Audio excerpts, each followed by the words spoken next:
28 വർഷത്തെ സജീവ മാധ്യമപ്രവർത്തനം അവസാനിപ്പിച്ച് റിപ്പോർട്ടർ ടി.വി.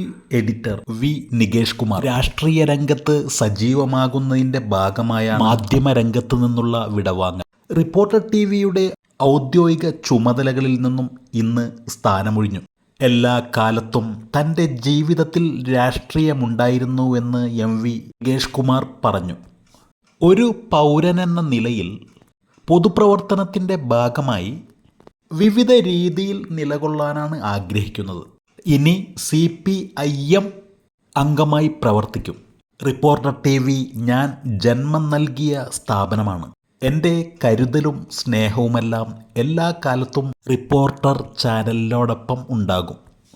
ചാനലിൻ്റെ ഭാഗമായി നിന്നുകൊണ്ട് പൊതുപ്രവർത്തനത്തിൽ സജീവമാകുന്നതിലെ തടസ്സം കൊണ്ടാണ് ഈ തീരുമാനം. എം.വി. നികേഷ് കുമാർ വിശദീകരിച്ചു. കമ്മ്യൂണിസ്റ്റ് നേതാവും മുൻ മന്ത്രിയുമായിരുന്ന എം.വി. രാഘവൻ്റെയും C.വി. ജാനകിയുടെയും മകനായി 1973 മെയ് 28-നാണ് നികേഷ് കുമാർ ജനിച്ചത്.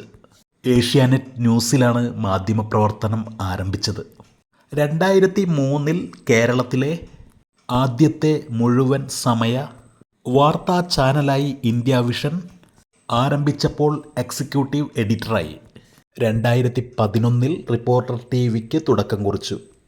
രാംനാഥ് ഗോയങ്ക അവാർഡ് ഉൾപ്പെടെ നിരവധി അവാർഡുകൾ അദ്ദേഹത്തിന് ലഭിച്ചിട്ടുണ്ട്.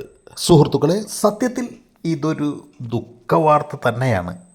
ഒരുപാട് വർഷക്കാലം ഒരു സ്ഥാപനത്തിൽ ഇരുന്നതിന് ശേഷം അവിടെ നിന്നും പോകുമ്പോൾ അത് അവരെ സംബന്ധിച്ചിടത്തോളവും അതുപോലെ തന്നെ ഇദ്ദേഹത്തിൻ്റെ വാർത്തകൾ നിരീക്ഷിക്കുന്ന ആളുകൾക്കൊക്കെ തന്നെയും അതൊരു ദുഃഖവാർത്ത തന്നെയാണെന്നുള്ള കാര്യത്തിൽ യാതൊരു സംശയവുമില്ല.